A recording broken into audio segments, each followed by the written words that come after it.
All right, what's up, everybody? We are live, man. LIVE with my man Chuck Deasy and Mike Jones. Who? Mike Jones, right there. What's up, fellas? What's good? What's going on with you? Nothing much. So we'll give everybody like a minute to get up in here and see what's happening, man. I'm trying to make sure everything's set up right. I don't want no technical difficulties tonight, and if somebody is freezing up, it won't be me. Hopefully not me. I don't know. It might be me tonight, man. I just feel like it might be me. It might be you. All right, so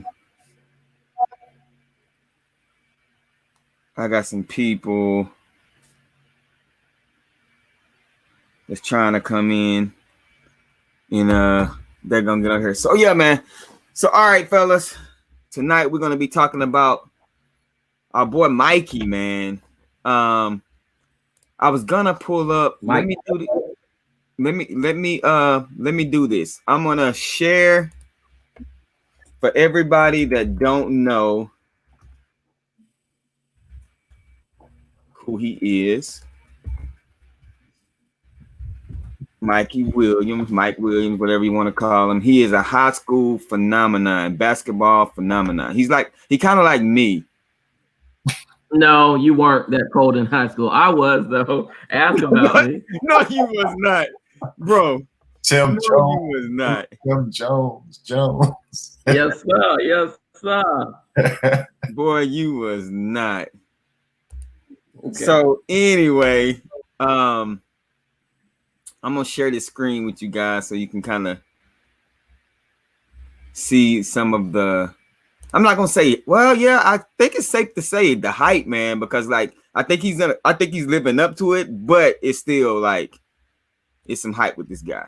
So let me share this screen for everybody. Hey, what's up, Smooth 23? My dude, always here, always ready to chime in. What's up, bro? So this is share screen. Boom, boom. Go window. All right, you guys. So this is Mikey Williams. He scored 77 points in the game. I'm not sure which game it was, whether it was his freshman year or not. But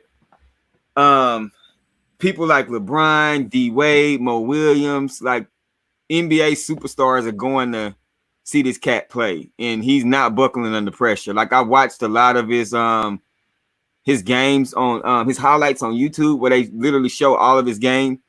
And like this dude is like cold-blooded for real. So I think he's 6'1", and of course, you know what I'm saying, like I said, a high school kid, so he's still growing. But just an absolute beast, man. I mean, I can't, due to copyright issues, I can't show you any footage from him or anything like that. But by all means, I mean, Google the guy, look YouTube the guy, look at his stats, look at his highlights. Can shoot. Got the handles, can pass. Like this dude is an all-around absolute beast. He's a bucket. He's a bucket. Yeah, he's a walking bucket and can defend and get up in your face. Like just an athlete, man. Like he's probably one of the most well-rounded. I know a lot of people are talking about Bronny James, but like this dude is like to me on another level when it comes to that. Even though Bronny's doing his thing too, but yeah, man. So we got Jeezy. What's up, Jeezy? What's going on, man? Thank you for pulling up. Man? Good. You say hello to everyone in the chat. Everyone that's gonna be watching this, make sure you guys hit that like button first and foremost. So let's go ahead and get off into the subject at hand. So, Chuck. Well, I don't know if it was Chuck or Tim. One of them brought this up to me. Whoever brought it up to me, kind of explain what his current situation is. And the reason to kind of give an overview of what we're going to be talking about tonight. Okay, I can do that. Okay. So yeah. Oh, okay. Go ahead, Tim. That's cool. Go ahead, Tim. Uh-oh. So yeah, wanted to talk about this topic. I actually got this idea from one of our viewers that's be checking us out. Okay. And Mikey, as you know, like you said, he's one of the top recruits for the 2023 class for coming out of high school. and his mom was a softball player at Hampton University, a historically black college, and she told him, when he was really in middle school, that he could be the face of change when it came to athletes deciding where they go to college and bringing more athletes back to historically black colleges and universities. At some point, in the show, we're going to kind of dive into how much money these athletic programs are bringing in, football and basketball, and that's based off of the recruits that they're bringing in. But whatever, when he had that conversation with his mom, it stuck with him, and he put on I think Twitter that joining a HBCU might not be such a bad idea. ... And so that got everybody to buzz in. He started receiving even more HBCU offers, and he actually went into depth about what he meant with that tweet after that, and he wrote this. I just want to read this off to everybody. So he said, this has been my thought for years. This didn't just recently pop up in my head. What a lot of coaches don't understand is that we don't need them. We control our own narrative. I'm very thankful that God has blessed me to be in a position to do that. We write our own stories. We determine what the next page in life is going to be. Why does it always have to be the big universities? Why does it always have to be the big names? Have you ever thought about helping your own people out? We are the reason that these schools have such big names and such good history. But in the end, what do we get out of it? What a lot of top-level athletes don't understand is if you're a pro, then you're a pro no matter what college you go to. Even if you don't go to college, if you're a killer, you're going to kill anywhere.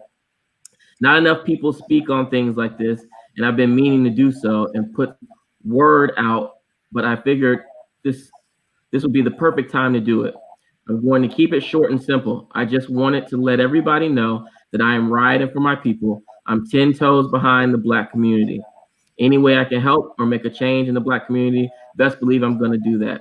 Only God knows what the future holds, but when the time does come that I have to narrow my schools down to whatever number it is, there will be multiple HBCUs on that list, and they won't just be there for show. All right, so it was a lot said in that tweet, and I don't know if it was a tweet or I think it was an Instagram post in a tweet. I think it was both of them, but it was a lot. It was a lot that was said, especially right now with a lot of the social injustice. People are trying to, they're trying to figure out how they're gonna create change within their platform. And like I said, this dude is a beast. He's a phenomenon. And wherever he goes, he's gonna get the hype. So he's at a young age. You're looking at this young black kid trying to figure out a way to use his platform to create change and yet still establish himself within the game of basketball in the NBA. So, before we even get up into the conversation, I'm just going to say salute to that kid. Like, his mom is out obviously raising him right. You know what I'm saying? I like what he's saying. I like what he's doing. But of course, we're here to debate and talk about whether it's the right decision, some of the backlash that he might receive from it, and all of the above. So like I said, everybody feel free in the chat to chime in, tell us your opinions, your thoughts, and stuff like that. But so let's go ahead and jump right up into it. Chuck, tell me, let's start off with you. Okay.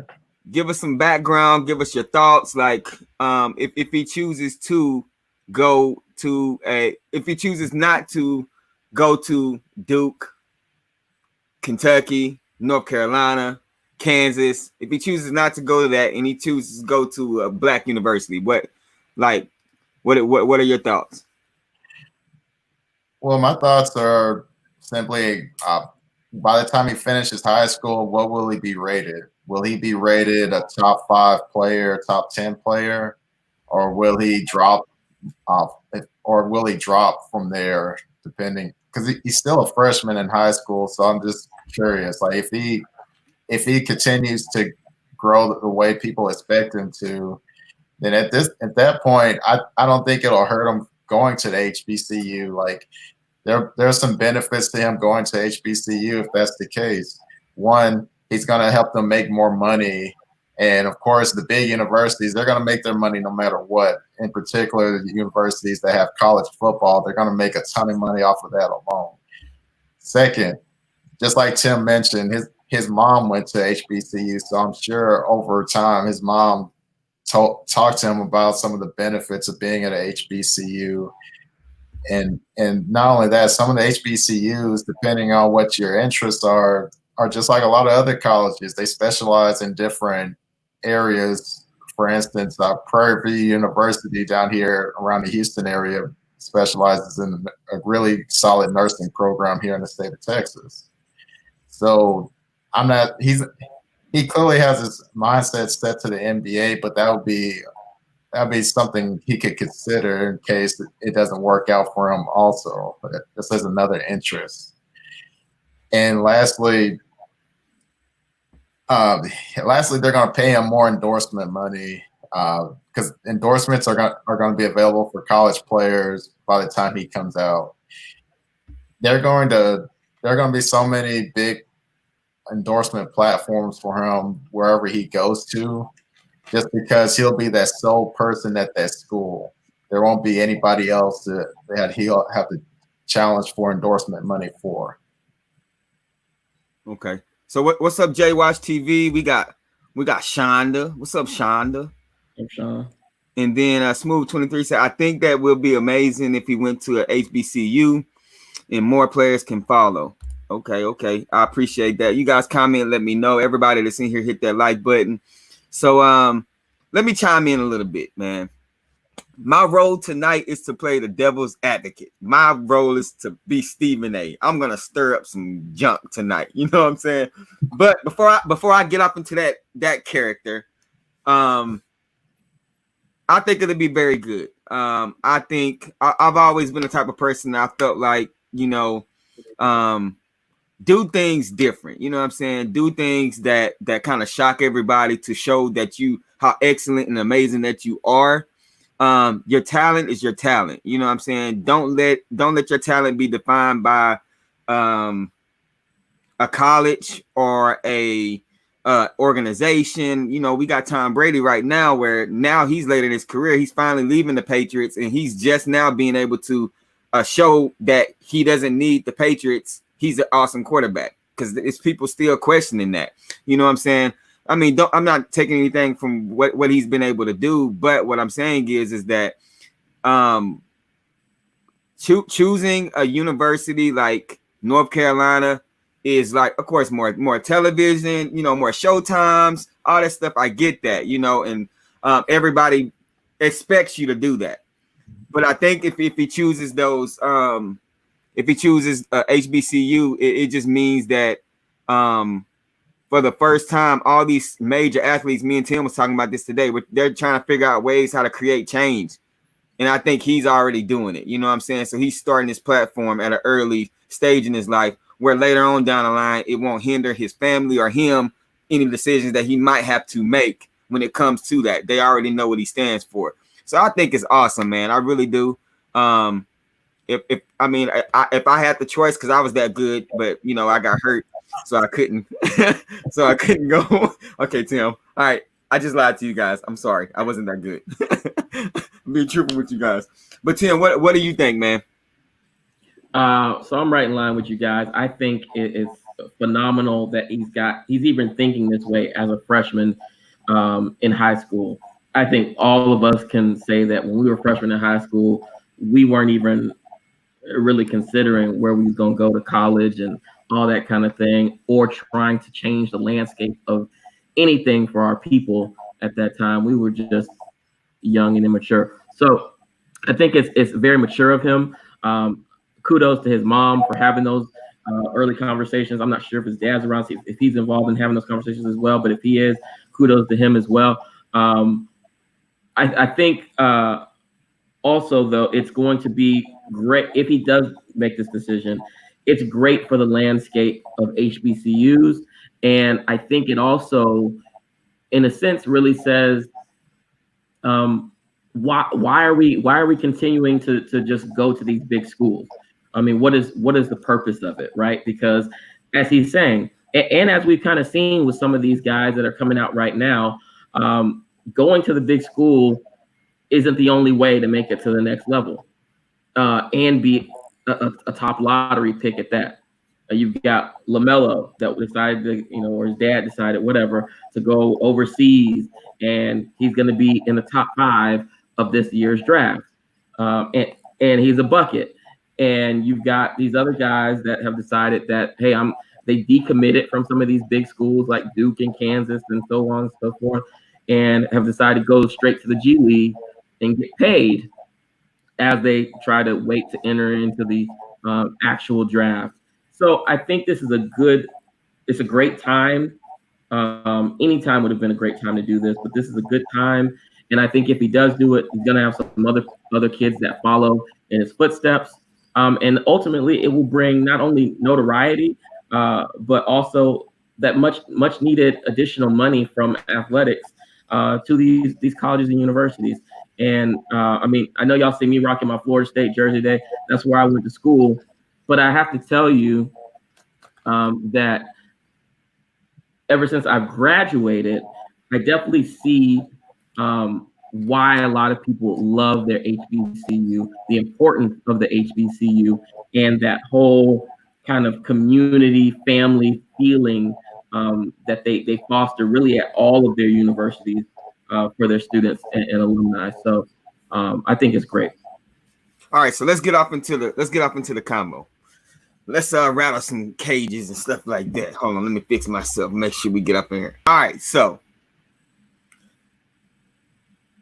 Mikey graduates high school. He chooses to go to. Give me an HBCU of your choice. Who? Florida A&M University. Okay, Florida A&M University. FAMU. He goes to FAMU. He had offers from North Carolina, Duke, and Kentucky. Let's just leave it at those 3. He had offers from them. He chooses not to take those offers. How do you guys think as far as him when it comes to a couple of different things? When it comes to him being drafted, let's say that he goes out and he averages, let's say it's between him and 2 other people, they average around the same numbers. So top 3 players, out there. 2 of those players one went to North Carolina, one went to Duke. Him choosing that HBCU.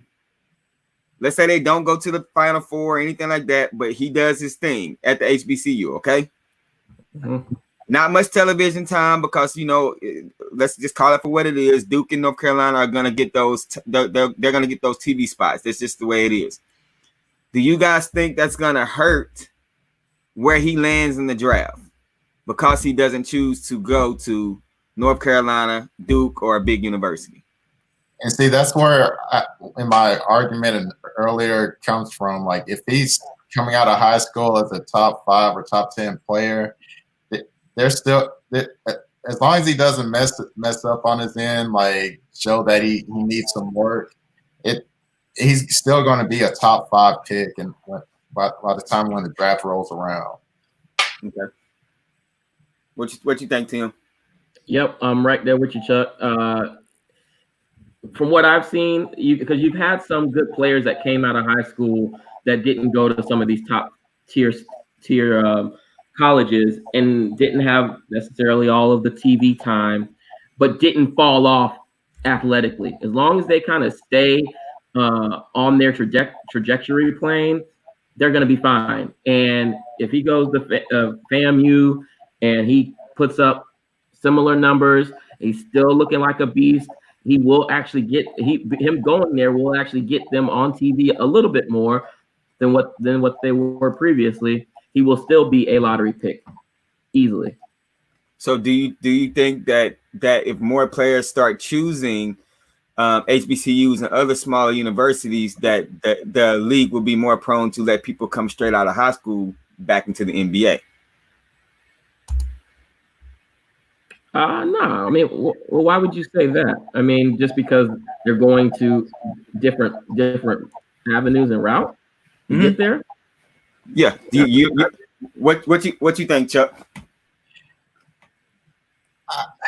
Not necessarily, but I think the league is going to get towards that irregardless, because they're seeing that a lot of these top level players really don't necessarily need to go to college and don't really don't have a desire. They want to make money. They want to make money for themselves and their families. So why are you stopping them from doing so?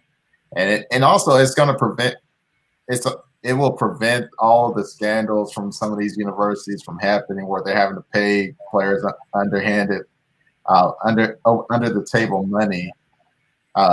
So I think it's going to happen in a few years. They're already starting to make plans by having the NBA Development League for players like Mikey when he comes out. Yeah. So the reason why I asked that question is because if you guys remember when they kind of stopped the players from going to the NBA straight out of high school, one of the biggest reasons was because they said it was because they wanted to get developed a lot more, but it was because the bigger universities were really complaining about not having those top tier talents coming to their university to play basketball. So, they kind of went back to that. It sold tickets, it brought money to those universities. So, in my way of thinking is more if more of the big name stars like Mikey choose not to go to those bigger schools, then it's kind of like, okay, well, the whole point, the reason why you had them, going back to college anyway, was to kind of put those funds and that time back into these bigger universities. Now you're putting it into black schools, you're putting it into normal schools. I kind of feel like I feel like that's when they'll start saying, you know what, maybe they don't need to be there, a year or two.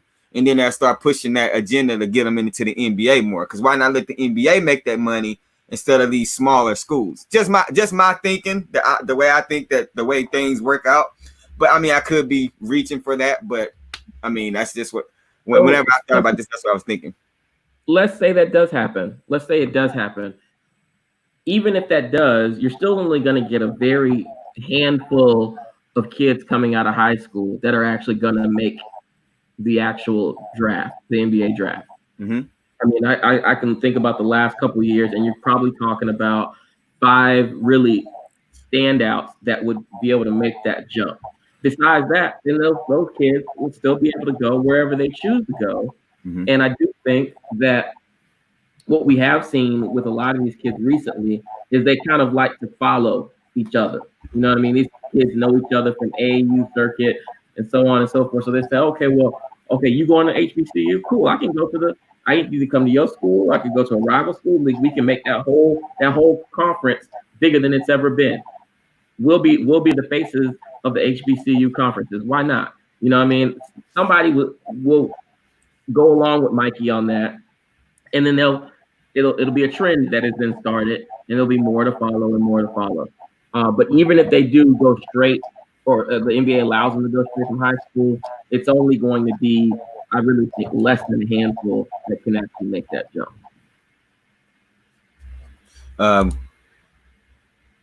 Going to the HBC is not demotion. I can't agree with that thought. Sorry.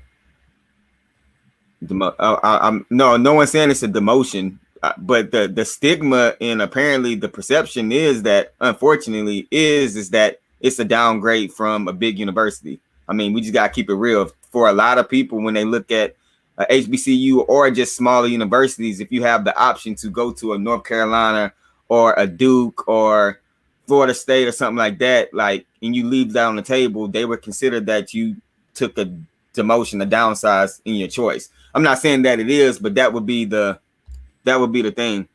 So I mean, I don't know. That's why I say it depends on the type of player. Like if it's like a player that's like middle of the field with a lot of other recruits that are coming out, it may not be a good idea for them, because it would be considered a not so good choice, because that player may put up a lot of big stats, but like you mentioned, Jeremy, like a lot of the scouts will look at that as a downgrade. Like, okay, you scored 30, 40 points, but you did it against not as favorable competition as somebody who did it in a bigger university. So it just depends. Yeah. I mean, I agree that I know we're talking B-ball, but Strahan, Shannon Sharp, Jerry Rice, Hines Ware, all and it's been a lot of players that went to the NBA that went to HBCUs. And like I said, it's always a good option. But look at let's keep it 100 on here. Look at he made one tweet and look at what happened. He made one tweet about potentially going to a HBCU, so we can't act like that the perception of it is a downgrade. That's the way people look at it. You can be successful going there. I mean, I would love to, say that, all black athletes came from there, but I mean, these big colleges, kind of like what he's saying, they pay for prestige, they spare no expense for top talent. It makes it hard for HBCUs to even be in the discussion. Like the glitz and glamour. I was talking to Chuck today, and I'm like, it's kind of like, okay, LeBron wouldn't have went to the Cavaliers if he wasn't from Cleveland. Trust me, he would have jumped straight from Miami and went straight to LA. He's from Cleveland. He wanted to finish something there. He went there because the glitz and glamour in LA, the things he can get, that's what he wanted to go to. But because of what he stood for in Cleveland, he went back to Cleveland. You know what I'm saying? So it's just kind of like one of those things, the glitz and glamour of those big colleges. The talent makes the money for the university. If top tier players start going to HBCUs, then that'll break the stigma. Exactly. Yes, I agree. And that's kind of what Tim and Chuck are saying. What's up, Dyline? What'd he do? Don't get me wrong. I love to see these kids choose. Exactly. Yeah. Yes. I mean, I went to a D2 Christian university, and I mean, they don't get it's a Christian university that don't get the attention that bigger schools, and it was some great ball players there. Matter of fact, one of the defensive linemen for the school won a championship with the Eagles. With the Giants. So I mean, it's great players come from these schools, but their grind might be a little bit different, especially if they're not that Mikey Williams type player. It might be a little bit different at these smaller schools. Yeah, I think what we're discussing, and this just for anybody that's watching, is there's definitely talent that's at the HBCUs, and we see that with some of the pros that have come from HBCUs. I think Natalie just mentioned some in the NFL. You had Ben Wallace, Charles Oakley, Rick Mahorn from B-ball that also came from HBCUs. I do think the difference, though, is when you have a top talent like a Mikey. And obviously we're in the age of social media. We didn't have that back then when these players were coming up. But Mikey's a freshman or about to be a sophomore in high school, and he's got over 2 million followers. Like his hype is real. It's real. And so to have 2 million people follow you to an HBCU that for a lot of them have no idea what an HBCU is.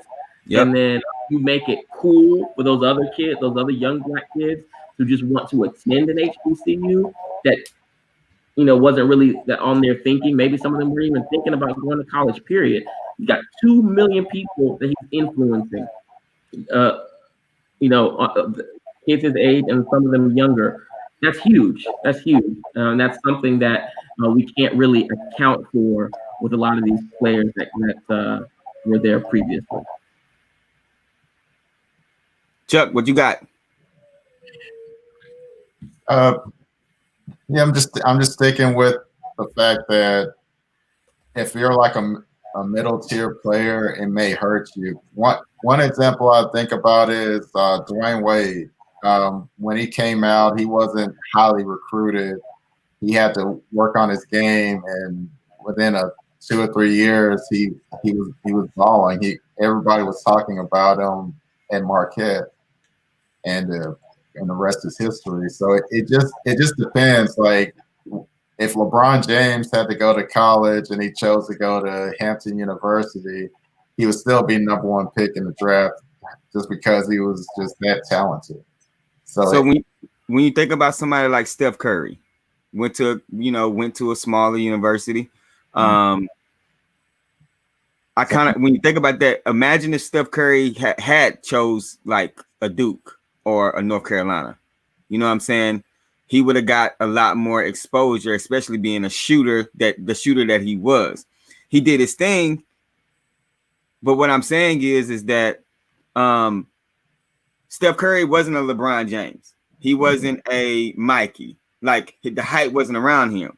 He chose to go to a smaller school. And for people that's in that mid-level to lower, it's harder for them when they don't choose those bigger universities.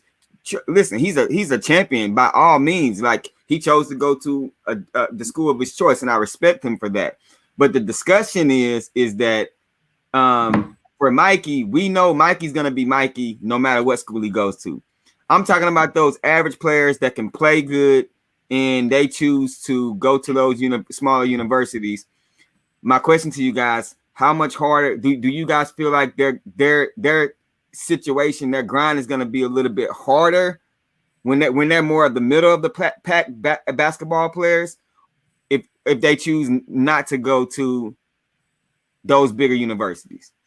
Do you guys feel like that makes that their decisions are going to be a little bit different for them?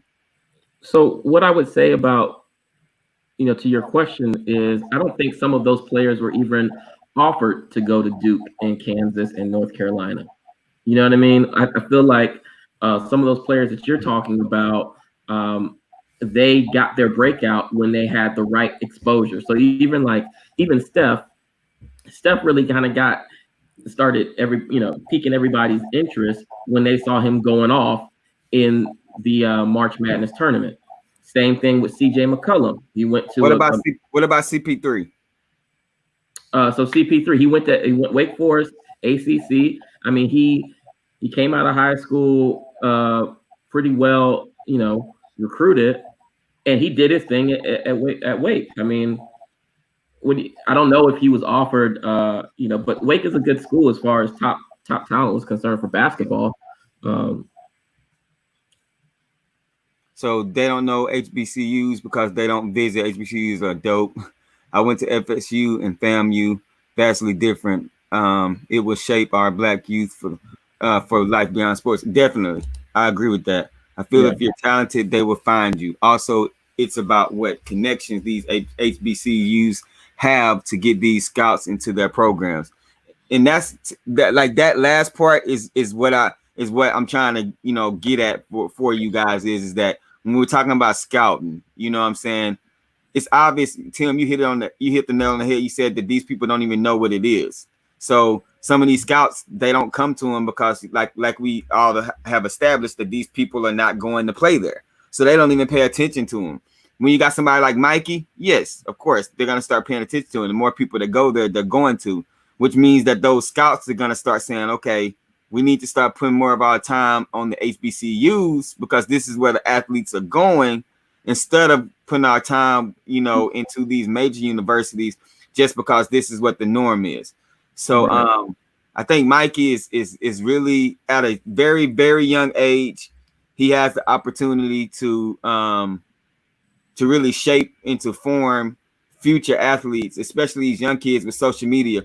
You hit that also. You talked about social media, like 2 million plus followers. That's just on IG. And for some reason, after he made the comments about the HBCU, he only has like 3 pictures on his IG now, and it's private. It's like you can't even go on his IG anymore like you used to. So I don't know what's up with that, but not sure if it's a connection or something, but he doesn't have the videos and the pictures up anymore. But so let me ask you guys, go ahead. I was just going to say, I do think, and I think Greg kind of mentioned it a little bit here, which is these players will have a connection to that university that they're not going to get at a Duke, North Carolina, Kansas, as far as wanting to come back, wanting to really give, like not just as a tax write-off, but give from their heart back to the university because they really care about the university. You're going to get that at HBCU that you're not going to get at some of these big schools. The only memories that Sayin is really carrying from Duke is everything that he did on the basketball court with RJ. It has nothing to do with his real campus life. You know what I mean? And that's probably the same for a lot of these other players. Even I think Carmelo kind of mentioned it in an article or interview that he did when he was even speaking about Mikey and how this could change history if he went to a HBCU. yeah, he did his thing at Syracuse. But if he had a choice, and obviously, like you said, back in 2002, he didn't have the social media like Mikey's gotten, the following and all that kind of thing. But there is a sense of, and I got to keep going back to the word family, but it really is when you go to an HBCU and when you graduate and become alumni of a HBCU. Like, I mean, people they gather like it's a family reunion every year for homecoming and for the classic and all that type of thing. You know, it's hit or miss sometimes when I'm going back to homecoming for my school, and that's just keeping it real.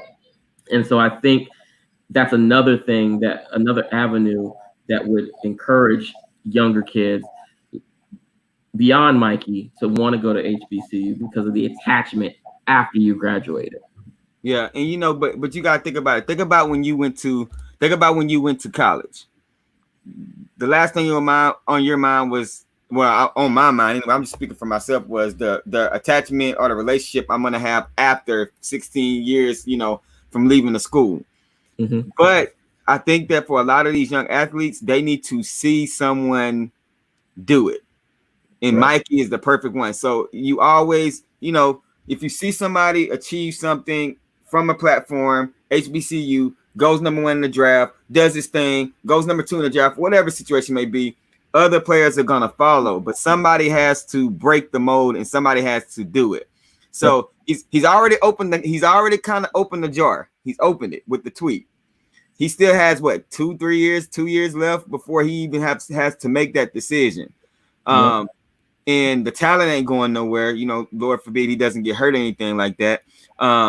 So he has the opportunity to pave the way for a lot of people. But like I said, we just got to see it, because let's be honest, man, when we go into college, we're just like, okay, I'm going to college to play basketball maybe for a year and then go to the NBA because I have to go, you know, these talented basketball players. But if he's saying this stuff during the time as now, I think Tim or one of you guys that said it was like, I mean, any time is good, but right now is a great time for somebody to do something, because the change that we're looking for, we're trying to find different avenues to do it. And what I think the youth really need it, because they're our future. So if we see somebody like Mikey saying these things and truly following through with what he's saying, I would never want this tweet to come back and bite him in the butt. You know what I'm saying? I really hope that he's genuine in what he's saying, because right now, you know, us as Black people, we're looking for that somebody that's gonna do something that just put a stamp, and we be like, okay, boom. Now every time he dribbles a basketball and he's wearing that jersey, he's representing us. You know what I'm saying? He's representing everything that we've been protesting for and we've been fighting for, which is huge. So, man, salute to that dude, man. Like I said, even just putting out the tweet is major. We got Greg, scouts only come if they have open-minded scouts, meaning talent is everywhere. Bill Belichick scouts are at these HBCUs, D2s, and D3 schools. I think Bill Belichick look for talent anywhere. He'll look in the dumpster for talent, like this guy. So yeah, man. So any other thoughts on it? Because I mean, if we talked about this, I kind of want to talk about Kyrie Irving a little bit. Yeah, I mean, before we jump to Kyrie, I would say that I hope he does do it. I want to see a change, and as we stated, it has to come from a top 5 type of talent. Mm-hmm. And you know what's interesting is just what you said a second ago, Jeremy. I think if he does go, although the trend has been kind of this one and done type of thing, I could definitely see somebody like him going and doing 2 years. You know what I mean? Really? And then kind of yeah. I mean, and only because again, he's not going to have the same cable exposure. He comes from a good good stock family, you know what I mean, good financial foundation. So it's not like, oh, I gotta hurry up and get to the league to bring my mama and my cousins and everybody up because we struggling, like, you know what I mean. So I think think just the injury, just the potential injury and putting the extra wear on his body would be his biggest concern. doing that. Don't want to get injured. Yeah. So yeah, I mean, and we could talk about that topic another time, but I've always felt like some of these guys, just being honest with you, have come out, and once they got to the league, they didn't pan out to be who everybody thought and wanted them to be. And why is that? Is because really they're still very young and their body is still very young. And they could have used that extra, not only year, maybe 2 or 3 years in the college setting to really be who we thought they would be once they got to the pros. I don't want to call no names right now. We can do that on another episode. But I know a couple. I know a couple too. Oh yes. Let's talk about that before we jump to Kyrie too. I got some. Hold on. Yes. What's up? Kicking it with John J, man. Another YouTuber, man. Y'all check him out. Let me see. I got some comments, man. They coming all in. He would not go to a HBCU alone. Someone else will have to go with him. Hey, Fred James, my man. Why do you think that? That's an interesting statement. Well, Fred, I think, but we kind of talked about what Fred just said, which was it's a follow. I mean, these kids follow each other, right? I mean, we've seen that with previous top tier talent. They kind of follow a little bit of what they do as far as who they pick as far as the school is concerned. I mean, maybe he'd get one of his teammates or something to go with them or something like that, I guess. But one of his AAU buddies will say, oh, okay, if you're going to make the jump, I'll make it too. Yeah. Somebody would do it. All right, so funding. Chuck, you want to start or you want me to go? You go ahead. Okay. So with the funding piece, I think that's one of the biggest pieces, right? I mean, you're talking about some of your top schools, let's say Texas A&M. I saw UF on the list. I mean, they're bringing in excess of 120, between 120 and 100 and let's say $60 million a year to those universities just from the football programs. Now, we do understand that when it comes to athletics, football is still king. But basketball is a distant second.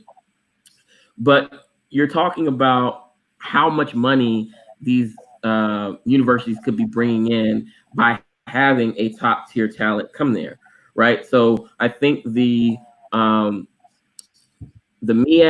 and the SWAC, which are some of your HBCU conferences, I think what I'm showing is that they brought in about just over let's say $8 million from athletics. Like there's a huge disparity there. I mean, huge. And that's obviously because of the conferences that they fall in, Greg was talking about, the lack of TV exposure.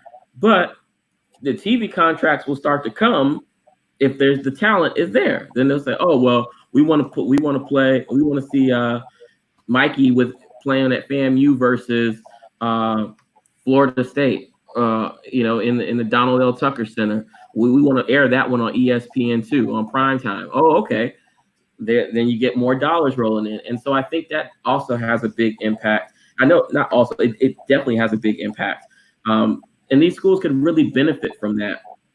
And then what's going to be interesting is if this does happen, then what happens to these bigger schools who kind of have gotten complacent or kind of used to the fact that they're bringing in this $100 million a year from this program and this these X amount of millions from the basketball program and the March Madness tournament and so on down the line. So I think that's huge.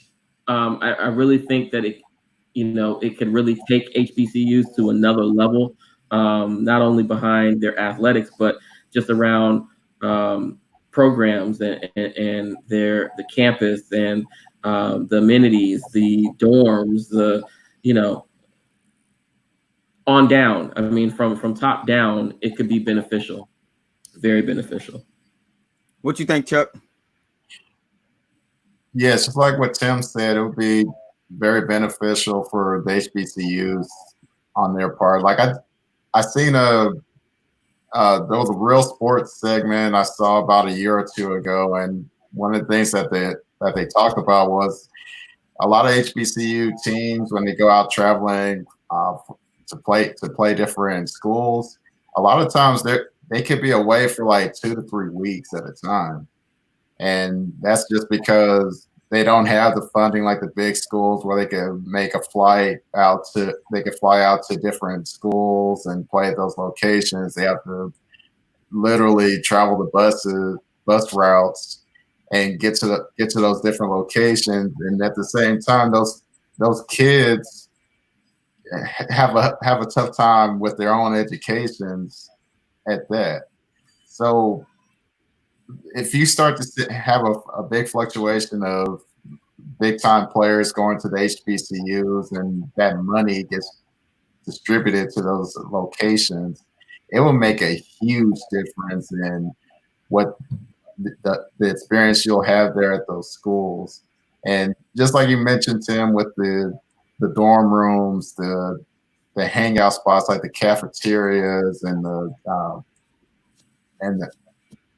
just I can't think of a different word, but a hangout spot for kids to be at will be very huge. So Greg said absolutely funding at HBCUs don't have the sponsorships like these Power 5 schools.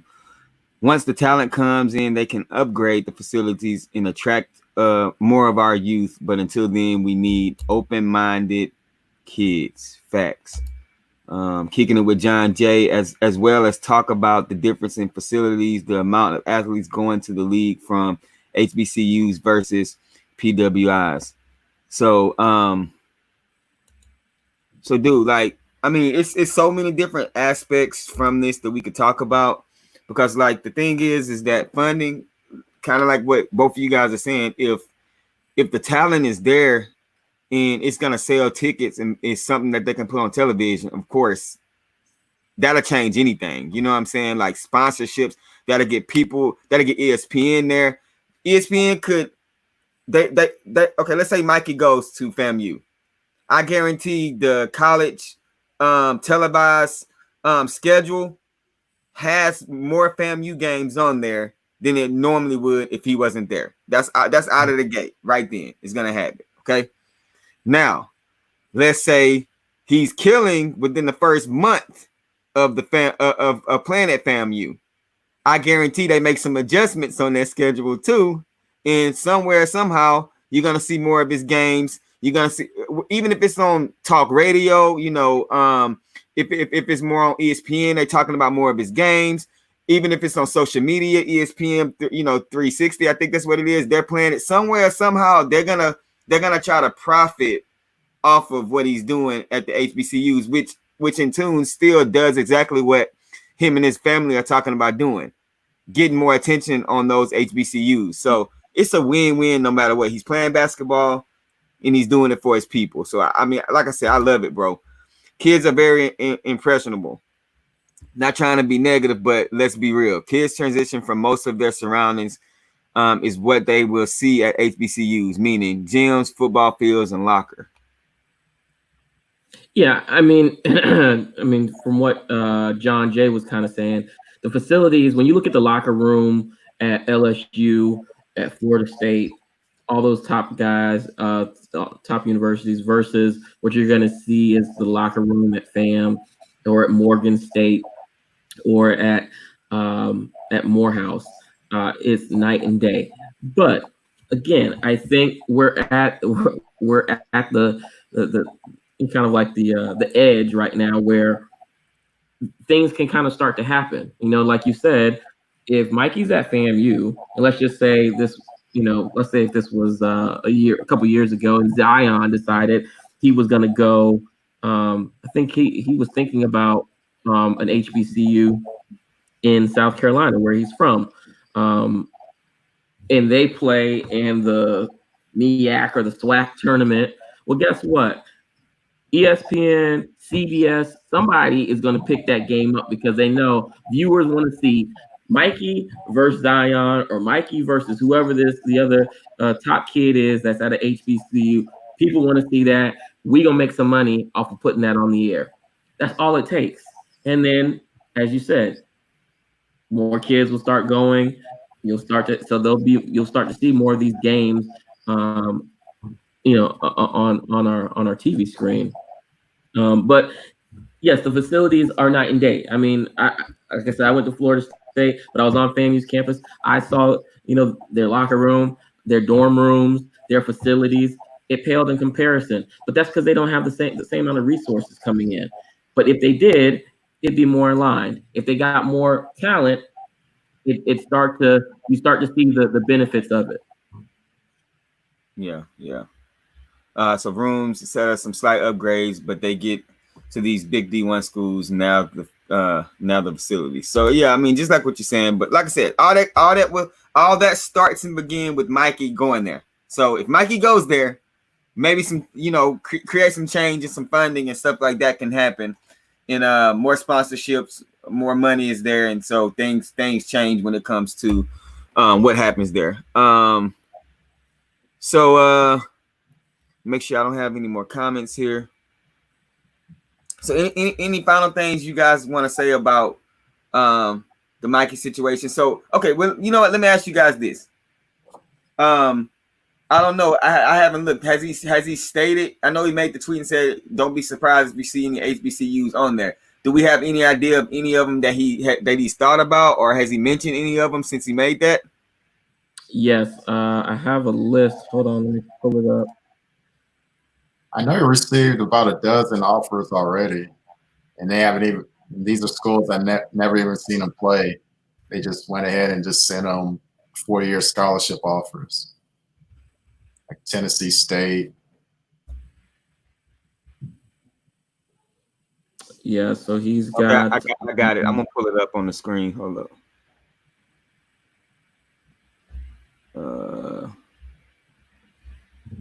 Let me see if I can pull this up. Share screen. All right, so it looks like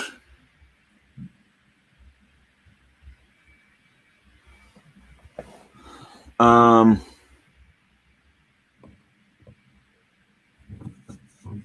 77 points, man. Goodness gracious. Goodness gracious, but I watched that too. That was crazy. Okay, by Wednesday morning, Williams had offers from 3 HBCUs according to Compton Magic. Norfolk State, Tennessee State, and Texas Southern have all reportedly offered Williams scholarships. Grambling and Howard offered him later in the day. I used to go to Grambling all the time, boy. Oh, did you? Yeah, Battle of the Bands, boy, man. Yeah. That stuff was crazy, man. Fun, man. So I'm looking at rivals, and I have 11 HBCUs that he's been offered from. Some of the ones you named, got Alabama State, Delaware State, FAMU, Grambling, Hampton, Howard, Jackson State, Norfolk State, North Carolina Central, Southern, Tennessee State, Texas Southern. Yeah. So, I mean, was that 11 or 12 of them? And I mean, I'm pretty sure he's gonna get a bunch more, man. So it's just like, I mean, of course. But all right, man. We almost at an hour, bro. So I mean, I kind of wanted to touch on the whole NBA thing, but I think I don't want to get up into that because that's gonna take us way too long. But anyway, you want to touch on it real quick? Yeah, touch on it. Touch on it, Tim. Hold on. Touch on it, Tim. There you go, man. No, man. I want to see y'all. I need to see my brothers because I want to see y'all face when I make this statement. Okay, yeah. Okay. I'm about to. Chuck, you ready, Chuck? Yes, sir. You ready, Chuck? Okay. I know everybody heard what's going on with Kyrie. Okay. If you haven't, here's a quick synopsis. He had a meeting, a players-only meeting, with all the other players that are thinking about are supposed to be coming back for this season. That's supposed to start July 1st. be held down here in Orlando, Florida for the NBA. He wanted to bring all the players together and talk about taking a stand to not play in the season, to not play for a few reasons. One being the social injustice and police brutality, and two, letting them know that by taking that stand, they are then empowering themselves. They're really giving the power back to the players, because what do the owners want basketball. Why do they want basketball? Because basketball makes them money. But if the players aren't playing, then they can't make any money. And so Kyrie was trying to get, and as I heard, he was gaining some traction with some players to say, hey, no, we're not going to play, on top of health reasons, because he's saying that, they're going to have issues with COVID. And let me be honest with you, I think they will have issues with COVID, as we've seen a lot of these football teams, professional and college, that have returned and are training and working out, and now all these people are coming up and they're sick. So, your Cowboys and all them, Ezekiel Elliott and his HIPAA, all of that. So here's where I stand with it. Dylon isn't gonna like this. Hey! I can't wait. I can't wait. I got so much stuff to say. Dylon isn't gonna like this. But I said this in, I think it was last week's episode or the week before that, when we were kind of talking about the NFL. They should sit out. They absolutely should sit out. Why? This is the perfect time. This is the perfect time to take all the control back into the players. If the players say, no, we're not playing, they can't do anything on an NFL level or on an NBA level. They can't operate. Okay? Now, I understand, like Patrick Beverly said, well, if King James want to play, then we playing. Well, listen, the sum is greater than one. The sum is greater than one. And if all y'all say we not going to play, and LeBron say he want to play, he going to be playing by himself, trying to win a ring by himself. And it's not going to happen. Your turn. So, okay, I got a couple things. First, I got one question for you. Let's say MJ was the face of the NBA right now, and this stuff was going on. Okay. Do you not think MJ would be on that basketball court? In the 80s, or what are you talking about?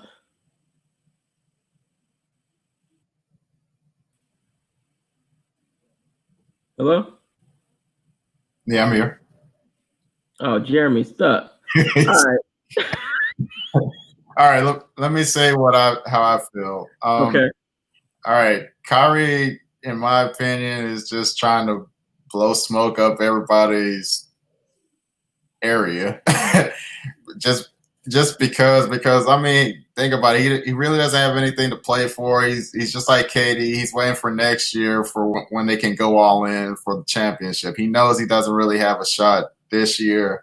So why does he want to take that risk on his end? Now, you brought up a point about the risk of getting the coronavirus for some of these players. One of the plans that I heard from Adrian Wojnarowski was for them to fly into Orlando like 3-4 weeks prior to when they actually play.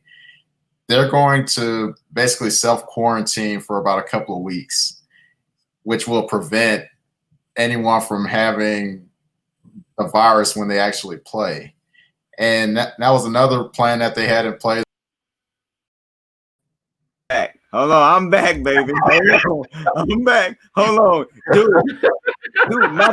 my thing said it said MJ's the GOAT, and then it just kicked me off. I said, what in the world?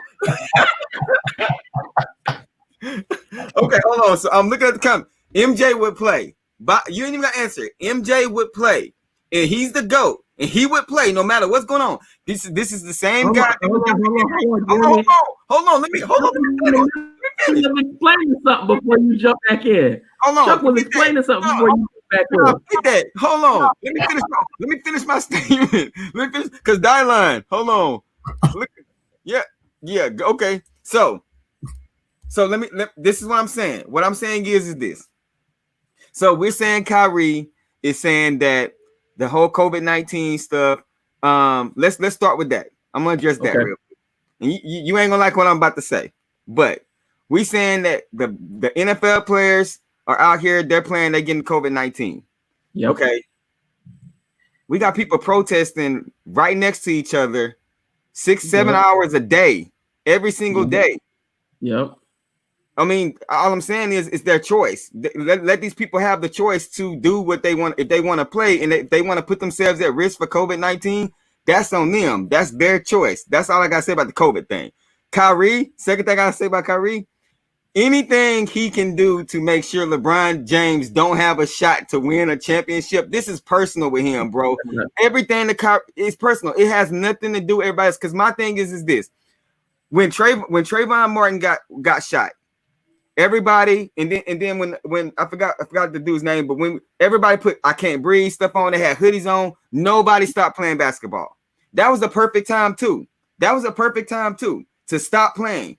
Everybody stopped playing. Nobody done it. But now you want to tell me because of everything's going on, this is the time to get control. Jeremy.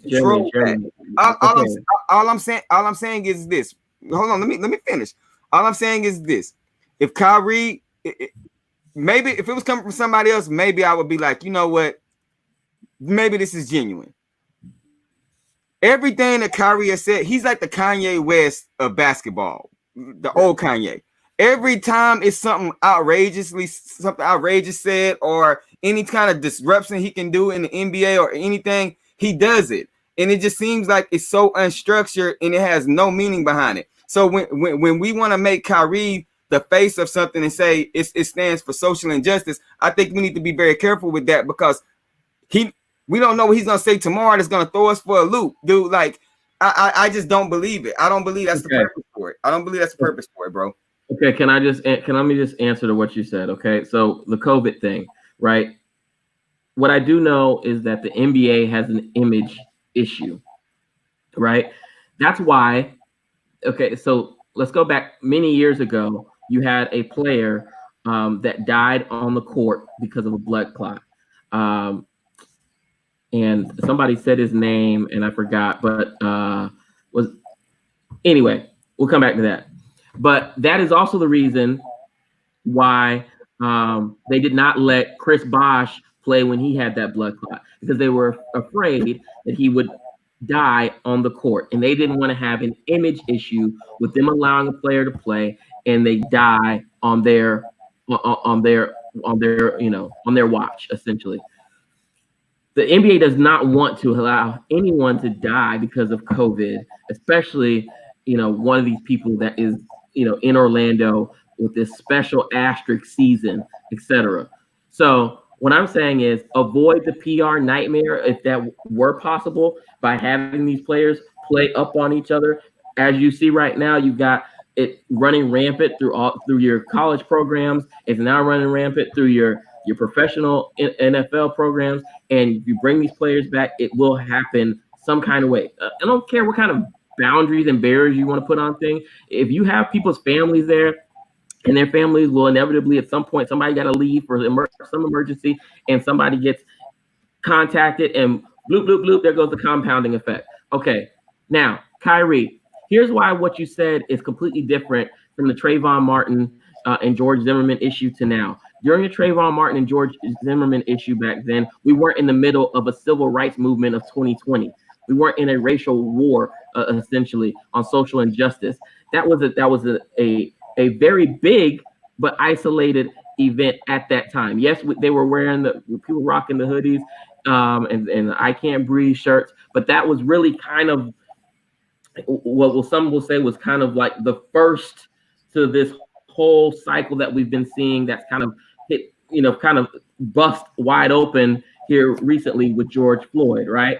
So the timing, I don't think this has anything to do with a personal issue from Kyrie to LeBron. Was he taking personal shots at LeBron when he was playing with the Celtics? No, he wasn't. So I don't think it has anything to do with that. I really do think that Kyrie is trying to be a voice of leading the way as far as making a stand, right? And the reason why I say that is because other players are making a stand by what?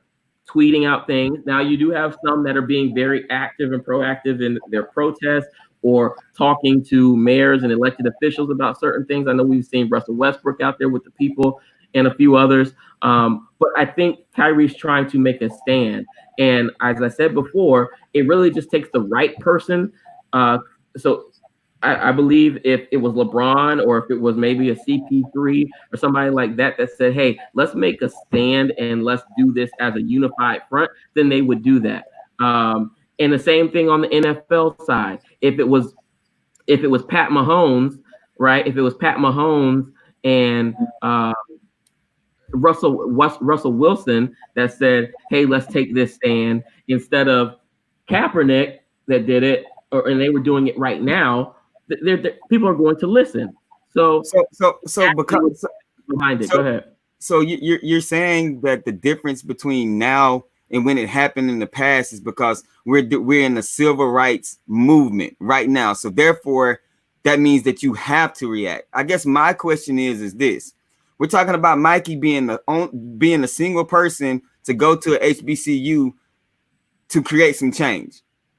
Why does it? I guess that's my problem. Why does it take that we have to be in a full blown movement when it happened, when it was Trayvon Martin? It happened. We seen it happen. Why couldn't a Kyrie or a Dwight Howard or somebody like that not play then? Like, why does it take? Why do we have to be this far into? You know what I'm saying? I just feel like that because we have the the ear of white America right now. That's why, Jeremy, because then I understand that, but still, what I'm saying is this: when the previous situation happened, we still could have had some ears by doing something then too. You feel what I'm saying? Like I'm just saying, I guess my thing is this: I don't understand why it has to be to this point for us to not play.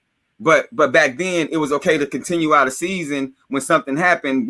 But wearing a shirt was just good enough. But we continued to play for these same people that we saying providing the social injustice back then. We just wore a shirt and finished out a season. Now it's like, okay, a season is coming back and we're trying to make a stand. And I feel like that for somebody's choice to, if they choose to play basketball, they choose to play basketball, whether it's COVID-19 or social injustice, but they can create change a different way. I just feel like that is their choice. Like, I hear you, but timing is everything. Timing is everything in life, period. And you have to strike when the iron is hot. The iron is hot. The time to make that type of stand would be now. Yeah, I agree with. I just feel like Kyrie, like he hasn't been playing. His team has no opportunity, no chance. I promise you. I just wish that his team was number one. KD was back and he was right there. And I want to. I don't. The sincerity. I literally am. I'm questioning his integrity in his statements because I don't know. And I'm not. You know what? He might be authentic in what he's saying. But I just feel like that I just hope he is sincere because dude, when you come out saying that this is what you need to do and you want other people to do it, and it comes a lot plays into that. So for instance, let's say if I told you, Tim, you know what, we're opening back up your job. Okay. This is the way you make your money. This is the way you take care of your family. Everything is going on. We're opening up your job and you're not a Kyrie. You're just an average player or average, whatever your job is. You're just the average Joe. You don't have the endorsements. You don't have everything. And then I'm telling you, you know what? You shouldn't play because of what's going on. Your current situation might not be feasible for you to do that at that moment. So that it's not as easy as some people make it out to be. It's very easy for Kyrie. You got Nikes. You haven't played. You guaranteed your money. Everything is falling in your place. So it's very easy for you. It's very easy for Dwight Howard. He's played for years. It's very easy for Carmelo. He wasn't even playing for half of the season. Now he's back. So everybody is stepping up. It's very easy. It would be very easy for LeBron James.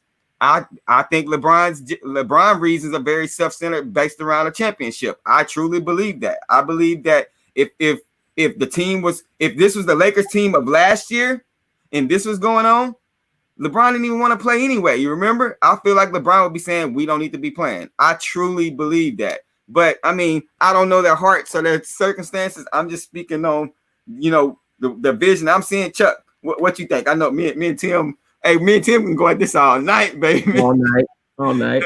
What you think? What you think, Chuck? Come on, Chuck. Hey, take us home. Tell Tim he don't know what he's talking about, man. I'm not gonna say that, but I'm never gonna say that. But he is dumb. What'd you say, Chuck? No, I'm just playing. Go ahead. Okay. I'll bring this up just like we talked about in the earlier call. For those that haven't seen Dave Chappelle's stand-up, Ep.4, go check that out. It pretty much sums up what I'm about to say. But he mentions on there that what's his name, Don Lemon or whoever challenged celebrities to speak up and whatnot. And like you said, a lot of people have already spoke up in the celebrities or big time people. Like LeBron constantly talks about it. A lot of these big name players talk about it all the time before this even happened. Now this movement is about us. It's about the people stepping up, not necessarily these big figures standing in front of a camera or microphone talking. It's about us going out there and contending with state and local governments for change. That's and for that matter. Now going back to Kyrie with the whole virus debate that he had, and I was telling this to Tim right before you jumped on, but by the time they come back, they're going to come back like 3 or 4 weeks prior to the league starting, which is basically going to allow them to all be under quarantine and take out any potential people who have the virus. And of course, they're going to, at that point, they're going to have everybody stuck in the Disney World bubble, which will, for the most part, prevent anyone's getting the virus. And also, of course, they're going to test people before they even get out on the court just to make sure they don't have the virus. So it's a lot of checkpoints that I think are going to prevent that from happening. So we got a lot of comments from Greg to Tim. Greg. All right, starting with comment number 1, asterisk season. It's only that because of LBJ. The shortened season Spurs won or whoever won that year was not an asterisk. Come on, Kyrie ain't even playing. It's easy to stand when you're not involved. Again, Greg. Tim, you're right. Timing is everything. In my opinion, this is not the right time because they could smother it with COVID for a league not starting back up. Let's use the platform to start voting drive. Okay. I can get with that. If these policies that need adjustments and or change in the election is sideways, then I'll agree to flex the power of the players. So I mean, and like I said, it's kind of one of those things where bottom line, I think we can all agree on this. Ain't no way in God's green earth LeBron James is not ready, not trying to get back out there on the basketball court. Like, ain't no way. I'm sorry, it's not gonna happen. That's extremely selfish motives. And ain't no way a lot of other players feel like that they're not ready to get back out on the basketball court. And I'm talking about black players. They're ready to get back out there. I don't know. I mean, I can't say they ain't for the cause. I can't say whatever it is, but all I know is that we about to have a basketball season back, and we're gonna be talking about all the games every week on this live because the Lakers gonna go undefeated. They ain't gonna lose not one game into the championship.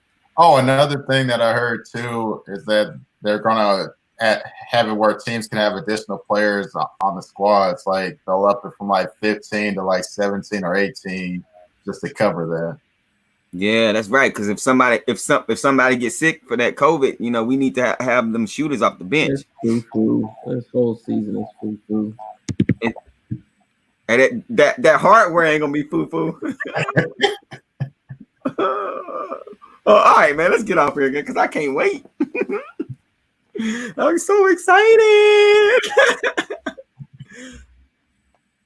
She just now saying something. Why you She waited to the end. She waited to the end. Hey, we should quiz her to make sure she watched it because she might just be saying this. Ask her a question. I don't know what to ask her.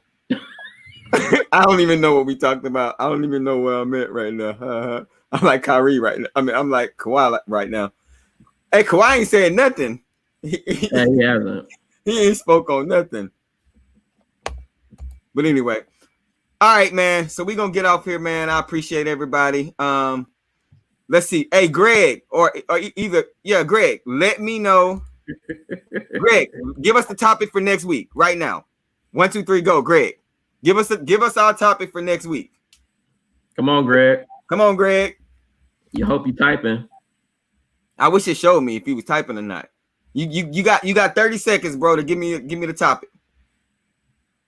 Greg, he want me to talk about Michael Jordan. I know. Man, we're talking about Michael Jordan so much, man. I hope you don't say that. Please don't say that. Give me something else. Anybody in the comments, let us know. Let us know what y'all want us to talk about next Monday. Oh, what you got?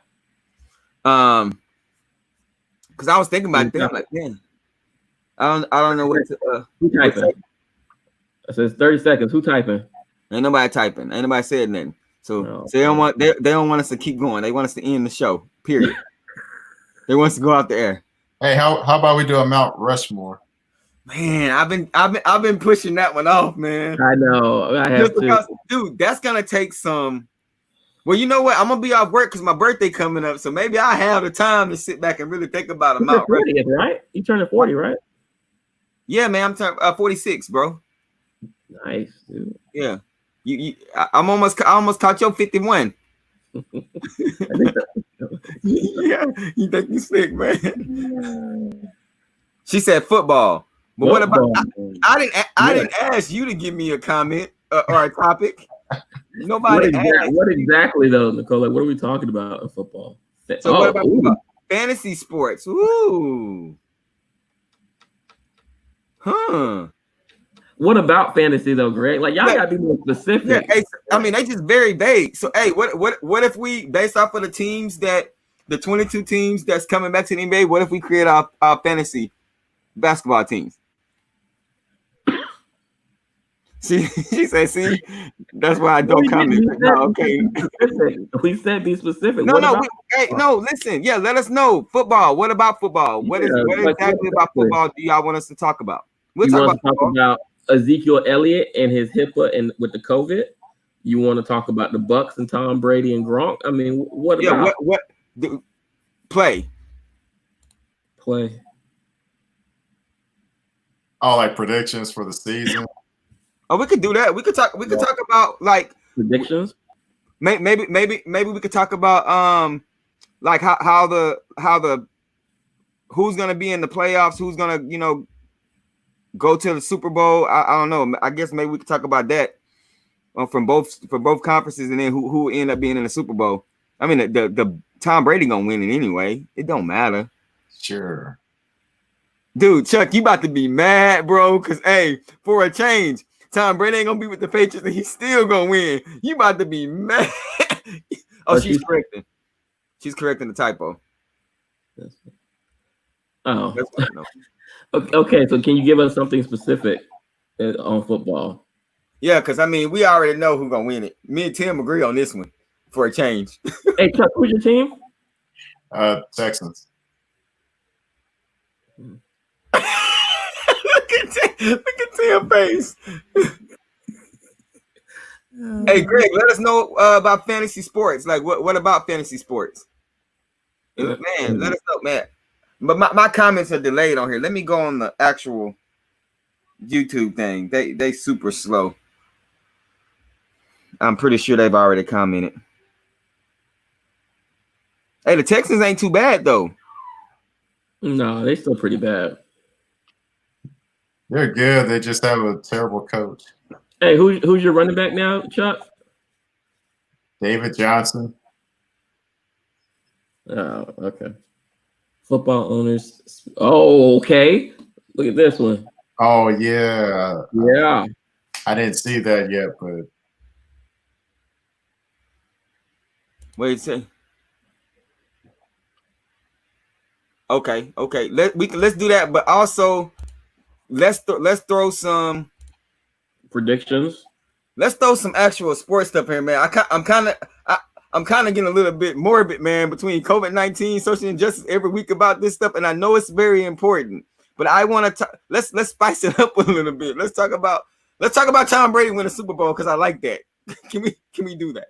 Can we talk about that? Let's talk about predictions because as much I'm a Buccaneer fan. I'm with Brady, but there's a couple that we can discuss that are going to be some potential roadblocks to achieving that championship. And I'll throw one out there to you now.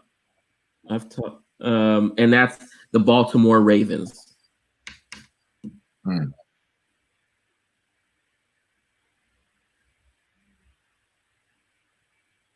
Man, so much we talk about NFL. So, hey, you guys, we would narrow it down. I'll put the thumbnail up. We'll talk about it. We appreciate you guys tuning in for real as always. Make sure you guys hit that like button. Start sharing the stream early so we can get more people in here that can chat with us. Y'all, I appreciate the comments from everybody in here. But yeah, we're gonna get off of here. We've been on here for almost an hour and a half listening to Tim blow smoke, man. Like all right, y'all. Hey, we appreciate y'all. We'll see y'all next week. We gone. Yo. Later.